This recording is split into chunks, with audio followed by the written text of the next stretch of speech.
Eu estou aqui com o Léo Abud, da Sete Investimentos, e ele preparou uma planilha que, com esta planilha em mãos, você vai ver que você só precisa analisar 3 coisas na hora que você for analisar uma empresa, que é a rentabilidade, o crescimento e o risco. Então, Léo, mostra pra gente nessa planilha o porquê o investidor só deveria olhar essas 3 coisas, que, obviamente, são coisas que desembocam tudo que está envolvido na análise de uma empresa. Então, o risco está no custo de capital, né? A governança está no custo de capital, o potencial de crescimento vai estar no crescimento, né? A capacidade do management de criar vantagens competitivas está na rentabilidade. Obviamente que vários fatores são importantes, mas quase todos desembocam nessas 3 premissas. Quais são as 3 premissas e explica um pouco mais dessa planilha que você vai provar matematicamente que essas são as 3 coisas que você precisa analisar numa empresa. Claro, vamos lá. Bom, a primeira coisa que a gente tem que pensar é como é que uma empresa gera valor, tá? Acho que essa é a base. Se uma empresa não conseguir entregar uma rentabilidade acima do seu custo de capital, ela não consegue gerar valor. E a gente consegue ver isso... O que é custo de capital, para quem está olhando lá? O que é o custo de capital? É basicamente o risco, ou então o que você exige de retorno naquele negócio. Vamos supor assim... eu vou querer abrir um bar. Exatamente, exatamente. Aí você vira e fala assim, putz, eu vou colocar 100 mil reais nesse bar e vou ficar recebendo de lucro, sei lá, 10 mil reais por ano. Né? Então eu tenho um ROI, né, um retorno sobre o capital de 10%. O que vai ser meu custo de capital? Bom, você olha as suas oportunidades que tem, né, ajustado pelo risco. Então vamos supor, você olha lá para o CDI. Putz, se eu colocasse esse dinheiro no meu CDI, eu receberia uns 6%. Eu vou receber 10% com um risco um pouco maior. Eu tô satisfeito com isso ou não? Tem que ver o risco daquele negócio. Exatamente, né? Exatamente. Se desse a mesma coisa que o CDI, com certeza não vale a pena, não vale o risco. Né? Se ele entrega um pouco a mais, bom, aí você fala, bom, isso aqui tem um potencial realmente de gerar valor. Como você calcula o custo de capital, é uma coisa bastante discutida, viu, Thiago? Sim, a gente sabe que, inclusive, já teve uma discussão que eu estive no Brasil, na AGV, há 10, 15 anos atrás, que 2 dos maiores especialistas do Brasil de finanças, um do INSPER, na verdade na época do IBMEC, e do outro da AGV, eles não chegaram no consenso nem na taxa livre de risco. Então, aqui a gente não está para ensinar a calcular o custo de capital, é mais para dizer que ele existe. Depois existem vários materiais para você estudar, leia lá o da Modaran, ele tem aulas e mais aulas a respeito de custo de capital. Depois... Claro. Bom, então, como eu havia dito... O ROI, né? Na verdade, o ROI é simplesmente o retorno sobre o patrimônio líquido. Ele é uma métrica que te mostra quão rentável é aquele negócio. Então, quando uma empresa que tem, por exemplo, uma Apple, né, que tem uma tecnologia, ela tem um ecossistema diferenciado, ela consegue vender o produto dela com margens muito boas, ela vai conseguir um ROI mais alto. Quando uma empresa mais comoditizada, que ela não tem grandes diferenciações, como, por exemplo, o Banco ABC, que é um banco que eu gosto, mas... O negócio de banco é bastante comoditizado, né? Vou pegar crédito. Exatamente. Quem te oferecer mais barato. Exato. Então, dificilmente ele vai conseguir entregar um ROI muito acima do seu custo de capital. Essa planilha mostra justamente isso, né? Qual que é o impacto que uma empresa de, por exemplo, um ROI de 20%, né? Quanto que uma empresa de ROI de 20% deveria valer em relação a uma que teria um ROI só de 12%, tá? Então aqui a gente tem essa célula aqui, né, de VPL, que é o... C17. Exatamente. Então ela te mostra o valor presente líquido, então o valor justo que teria essa empresa. Então só de você ter um ROI de 20% ao invés de 12%, é mais do que deveria dobrar o valor dessa empresa.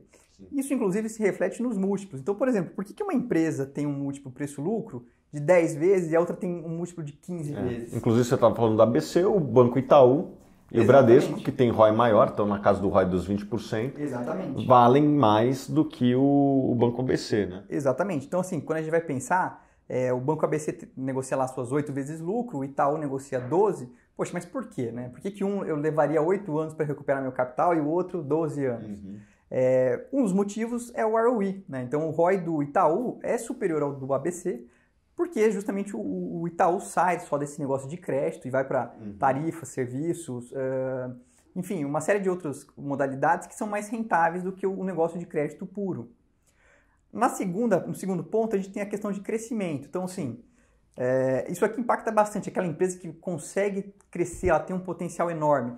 aí já bate negativamente para o Itaú, né? Porque o Itaú já é um mamute dentro do mercado dele. É difícil imaginar o Itaú subindo, né, crescendo 50% nos próximos 5 anos. Ele ia ganhar um tamanho enorme. Então, pessoal, tem basicamente 2 tipos de empresa. As empresas que têm ROI acima do custo de capital, essas empresas têm que crescer o máximo possível. Exato. As empresas que têm uma rentabilidade abaixo do custo de capital, elas têm que focar não em crescimento, mas em ganho de eficiência. Exatamente. Né, para você melhorar o seu ROI.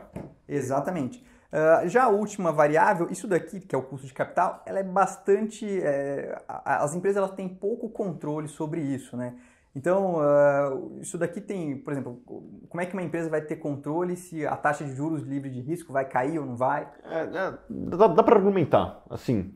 Ela consegue fazer algumas coisas. Eu vou te dar um exemplo da Apple. Sim. Ela conseguiu, tá tentando sair de uma empresa que vive de lançamento do iPhone para ir para recorrência. Sim. Uma recorrência é menos arriscado. Com certeza. Mas obviamente que tem várias coisas ali que ela está fora do controle dela. Taxa de juros, desemprego. Mas existem coisas que a empresa pode fazer para reduzir. Concordo. Eu acho que assim... Pode discordar também. Não, eu concordo. Pode discordar. Eu concordo, a única coisa que eu discordo é que assim, aqui vai fazer... Onde ela consegue realmente trabalhar... Com certeza. É nisso daqui, né? Uma coisa que a gente sempre escuta muito é a otimização do custo de capital. Então, tipo, a empresa tenta se alavancar mais para otimizar o seu custo de capital. Sim. Isso é outra coisa também que... É fine tune, cara. Tipo, isso daí eu acho que... Eu concordo com você. A grande criação de valor tá em aumentar a rentabilidade. Depois que você tem uma rentabilidade alta, buscar crescer. Exatamente. Então, pessoal, baixa essa planilha aqui e faça o seu exercício, né? Então, Léo, você estava falando do banco ABC. Né? Faz aí o valuation dele aí pro consumidor. Bastante simplesinho, tá? O Banco ABC, como a gente estava falando, é um banco comoditizado.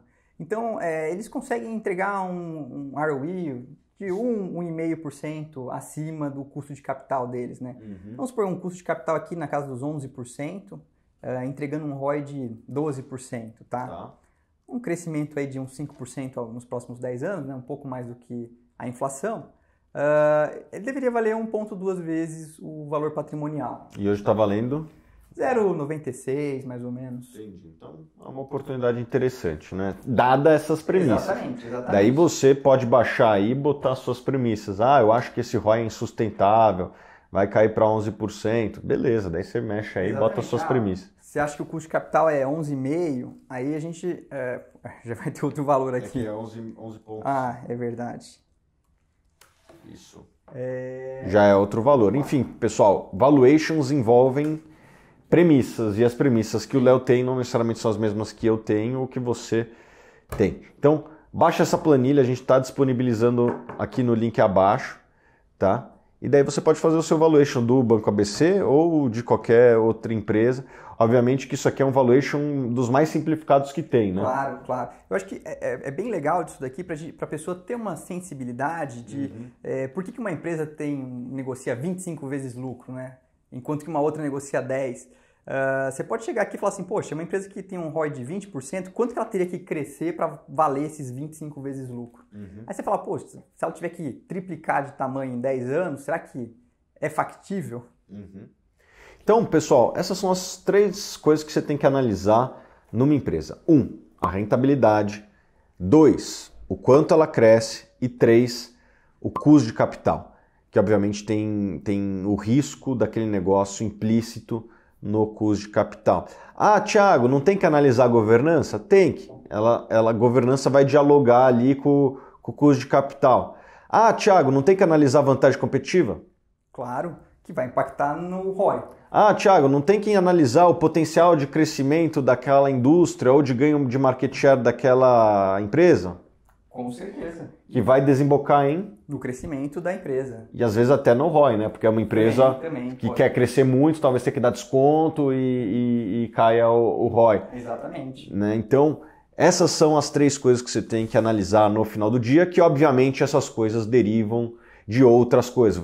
Então, a gente falou de ROI, deriva de vantagem competitiva, depende da capacidade de gestão, de ser eficiente em custo, em processo, etc. Então, todas essas coisas, gestão, etc., desembocam em alguma dessas 3 coisas que você tem que analisar. Vou repetir: rentabilidade, crescimento e custo de capital, e obviamente você vai chegar num resultado, e daí você compara isso com o valor de pedra que está ali sendo negociada na B3.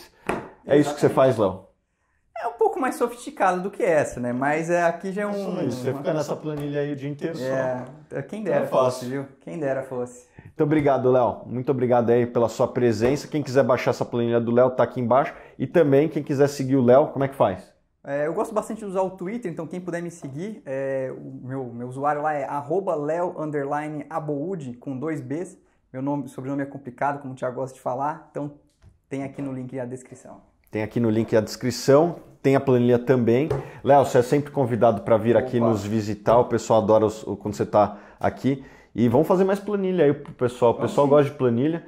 Fala aí qual planilha que você quer que o Léo faça para você da próxima vez. Deixa aqui nos comentários, já dá aquele joinha, já se inscreve no canal e nos vemos nos próximos vídeos.